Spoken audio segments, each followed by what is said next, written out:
দক্ষিণ চব্বিশ পরগনার অন্যতম গুরুত্বপূর্ণ জনপদ ভাঙড়। সেই ভাঙড়ের পোলেরহাট বাজার এলাকায় পথের ওপর রয়েছে বিদ্যুতের খুঁটি।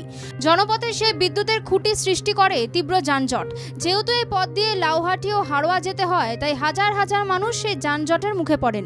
এমনকি দ্রুত গতির যানবাহন গেলেও দুর্ঘটনা ঘটে। দুর্ঘটনা বেড়ে চলায় মানুষের বিপদ বাড়ে। অপ্রীতিকর ঘটনা এড়াতে ও যান নিয়ন্ত্রণে প্রশাসন ব্যবস্থা করছে, তবুও আশঙ্কা তাড়া করে বেড়ায় কখন যে কি হয়। দোলাচলের মাঝে বিদ্যুতের খুঁটি সরানোর দাবি তুলেছে এলাকাবাসী। বিদ্যুৎ দফতরের কর্তারা বিদ্যুতের খুঁটি সরানোর জন্য এলাকা পরিদর্শন করেছেন, কিন্তু সিদ্ধান্ত কার্যকর হতে দেরি হওয়ায় ভোগান্তি কাটছে না এলাকার মানুষের।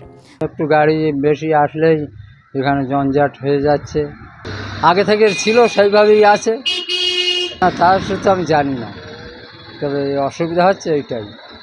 যাতায়াতের সমস্যা বলতে জাম হয়, গাড়ি যানবাহন চলাচল বেশি হয় এখানে, তার জন্য জাম হয় ইলেকট্রিক পোলের জন্য। বর্ষাকালে যে বৃষ্টি হয়, রাস্তা যা খারাপ ছিল, এখন সেই রাস্তাটা ভালো হচ্ছে, মাঝামাঝি একটু গাড়ি চালাতে সুবিধা হচ্ছে। স্থানীয়দের অভিযোগ, বারবার জানানো সত্ত্বেও সমস্যার কোনো স্থায়ী সমাধান হচ্ছে না।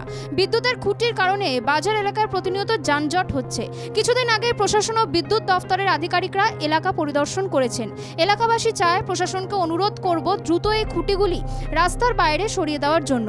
অন্যদিকে কলকাতা পুলিশের ভাঙড় ট্রাফিক গার্ডের পুলিশের পক্ষ থেকে বিদ্যুৎ দফতরকে বারবার জানানোর পর গত 16 এপ্রিল বিদ্যুৎ দফতরের আধিকারিক এবং ট্রাফিক গার্ডের পুলিশ তারাও পরিদর্শন করে গিয়েছেন।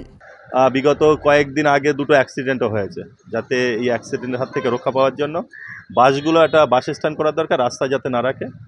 এটাই এটা অসুবিধা হয়, সে প্রশাসনকে অনুরোধ করবো যাতে খুঁটিগুলো একটু রাস্তা থেকে একটু দূরে যেন বসে। প্রশাসন পথচারী ও যানবাহনের যাত্রীদের কথা ভেবে সুরাহার উপায় করতে তৎপর।